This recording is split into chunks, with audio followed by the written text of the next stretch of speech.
I think it may have been about 2 months ago, I was conducting, I guess you could call it a lecture. I was a part of this gathering of men about men's health at this church right here in Richmond, Virginia. And the question that I've been pondering and I was asked then, and I didn't quite know how to respond to it. It seemed like a simple question. It would have been easy for me to respond to. And it had something to do with how do we do, and this specifically has to do with men in the 40 plus, 50 plus age range group. And what is it that we can do to prevent from having to have a situation where we have to respond crisis wise and we hear that news from the doctor that our blood pressure has really gotten really irate. We're having some other issues such as prostate. We've had the the checkups of what may have you. And what happens is that we get that bad news, and a lot of times what men do is we react as opposed to being proactive. It's just something that happens from time to time. So the question was, well, what do we do about it to keep it from getting there? And there's really no easy answer to that because this isn't just so much about men. Women do it also. But I think men in our nature, we have a tendency to be more extreme. Women do seem to fare well and do a little bit better when it comes to being proactive. But I will tell you what, and I've been pondering that quite a bit. I think some of it and the way I responded to the question has to do with we have to change and it takes time. This is something that's going to happen overnight. It's not something that I got any easy answers to, but it really is a process.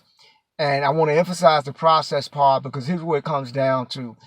What the process really entails is just like when we get into some negative habits, the things that we do that are negative, that have an adverse effect on our life, is usually little small things that we do. It's habitual. It's those little things that we do. It's habitual. It's just like someone once said, when you get hooked on something, it's not just that one time that you get hooked. It's the simple doing it repeatedly over and over and over again. And what happens is it builds and builds and builds, and before you know it, you're hooked. My best advice for us, and particularly I'm talking to the 40 to 50 something plus age group of men in particular. I guess one of the things we got to do is don't overthink it. Be simple about it. It's almost like that putting one foot in front of the other when it comes to exercise. I tell people, I say, you know what? Put one foot in front of the other. That's simple. That's not hard to do. If you can get up and you can walk, you can put one foot in front of the other. Now repeat that. Keep doing it over and over and over again. You may be able to walk a block, 2 blocks, 3 blocks. You may be walking a lap.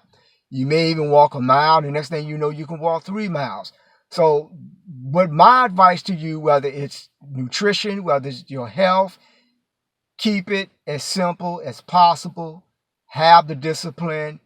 Keep doing what you're doing. Don't get caught up in, worrying about what other people think. Because it's all about you. It's all about your health. It's all about your wellness.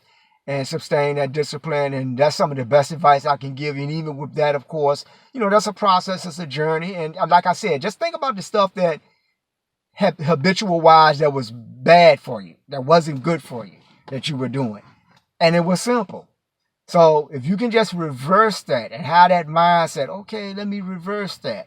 It was simple to pick up the cigarette. It was simple to drink the beer.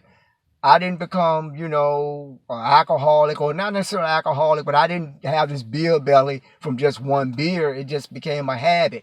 And before you know it, every time I come home from work, I got to have a beer. I got to have that beer. Or I got to have that cigarette. I got to have that cigarette. Of course, with cigarette, with the nicotine and everything, you did become addicted to that. And so if you can just reverse that, and that's something that I'm really getting into, even applicable to myself right now. I've been doing some reading on this thing about habits and how we can reverse having the negative habits and reversing having good habits. Because habits really is not a bad thing. Indulging in something, and even indulging in something almost like in an addictive way, is not all bad. Because really it's not so much about addiction when we talk about good habits. But it's all about having a habit and making those habits productive as opposed to being counterproductive for us. So I hope that helped you out. I'm probably going to do a part 2 on this. And so take care, stay healthy, and I'll see you on the other side. All right.